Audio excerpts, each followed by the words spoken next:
G Tamil news நேயர்களுக்கு வணக்கம். வகுப்பு சட்ட திருத்த மசோதா மாநிலங்களவையிலும் மக்களவையிலும் நிறைவேற்றப்பட்டதை அடுத்து தமிழகம் முழுவதும் இன்று தமிழக வெற்றி கழகத்தின் சார்பில் ஆர்ப்பாட்டம் ஆங்காங்கே நடைபெறுகின்றது. இதனையடுத்து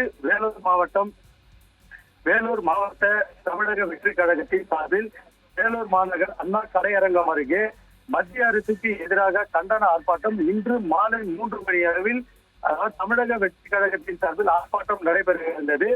இதற்காக அண்ணா கலையரங்கம் அருகே தமிழக வெற்றி கழகத்தின் மேற்கு மாவட்ட செயலாளர் வேல்முருகன், துணை செயலாளர் சீனிவாசன், தொண்டரணி செயலாளர் இம்தியாஸ் தலைமையில் அண்ணா கலையரங்கம் அருகே ஆர்ப்பாட்டத்திற்காக மேடை அமைக்கும் பணிகள் நடைபெற்றிருந்தன.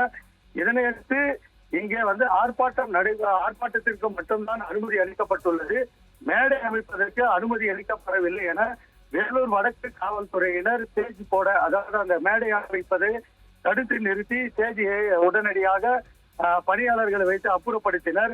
மேடை அமைப்பதற்கு காவல் நிலையத்தில் முறையான அனுமதி பெற்ற பின்னரே காலையில் மேடை அமைக்கப்பட்டது என்று தமிழக வெற்றி கழகத்தினர் தெரிவித்தனர். ஆனால் காவல்துறை மேடை கூடாது, அனுமதி இல்லை என போலீசார் உடனடியாக அப்புறப்படுத்தினர்.